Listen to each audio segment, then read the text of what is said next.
বিচার চাই, বিচার চাই, বিচার চাই, আরেস্টের বিচার চাই, বিচার চাই, বিচার চাই, মামলা কেন হলো না, বিচার চাই, বিচার চাই, প্রশাসনের জবাব চাই, বিচার চাই, বিচার চাই, হরিয়ের মামলা, বিচার চাই, বিচার চাই, কেন তাদের হলো না, বিচার চাই, বিচার চাই, প্রশাসনের জবাব চাই, বিচার চাই, বিচার চাই। আমাদের মিথ্যাভাবে গড়পড়া মামলা সবাইকে আসামি দেওয়ার কারণে এবং কালকে উপজেলা চেয়ারম্যান উদ্যোগে 2টা ওরিং আনা হয়েছে। উপজেলা চেয়ারম্যান নিজে বলছে তোমরা ওরিং আনো, লোকজন যেন কেউ যেন রাস্তায় না হতে পারে, এনামূলের কেউ যেন রাজনীতি না করতে পারে।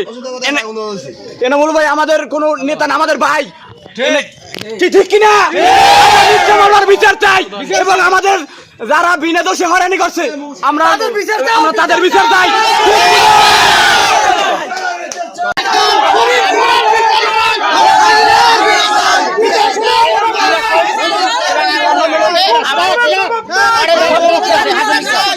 সহযোগিতায় আমার ছেলে নির্দোষী এ বাঁচাইছে, আমরা শান্তিতে বসবাস করতে, শান্তিতে থাকছে, আমরা শান্তি চাই এলাকায়। এদেরকে কি করা উচিত, কি করবে আইনের আওতায় নেওয়া উচিত এবং আইনের দেখা উচিত। আমরা কিভাবে শান্তিতে থাকছি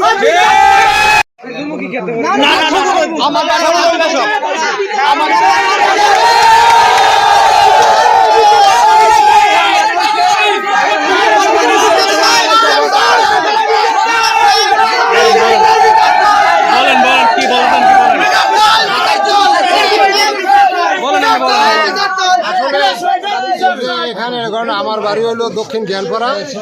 তো আবুল ভাই এবং তার ছেলে দুইটা এরা আমাদের সাথে এটা ঘটনা ঘটে রমজান মাসে আমরা একসাথে ইফতারও করছি এবং আমরা তারাবিও করছি। পরক্ষণে শুনি যে আবুল ভাই 3 পরে মিথ্যা মামলায় জড়াইছে। এটা সম্পূর্ণ মিথ্যা মামলা। এরা নিজেরা আগুন দিয়ে এরা নিজেরাই চেয়ারম্যান এবং প্রশাসক, ফায়ার সার্ভিস এগুলো সব তারা উপস্থিত। একটু সময় তারা উপস্থিত করে ষড়যন্ত্র না করি এগুলো দিলে কেমন করিয়া এইটা আমি জানি। এই মিথ্যা মামলাগুলো যেন এরা বাঁচতে পারে এই আবেদন আপনাদের কাছে।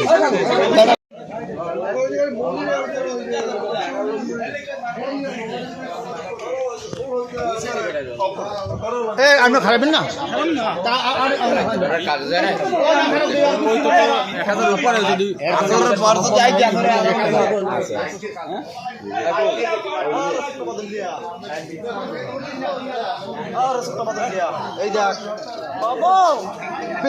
চামড়া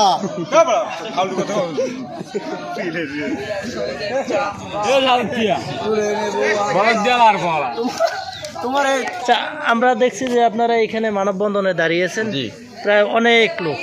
হ্যাঁ, প্রায়। কেন দাঁড়িয়েছেন? কেন আমরা দাঁড়িয়েছি যেমন 2 নং বিচার চাই, বিচার চাই,